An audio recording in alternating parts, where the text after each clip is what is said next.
కాశీ రసోనిది ఏ గడియల్లో పుట్టావేనైనా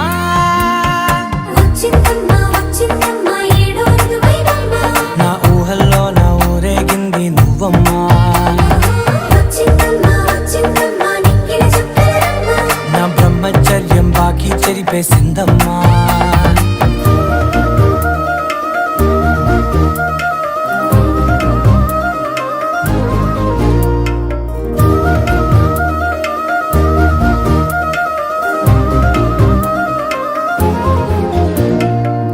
ఏకాంతాలన్నీ ఏకాంతం లేక ఏకరువే పెట్టాయే ఏకంగా సంతోషాలన్నీ సెలవన్నది లేక మనతోనే కొలువయ్యే మొత్తంగా స్వాగతాలు లేని ఒంట్లో ఉండలేక విరహం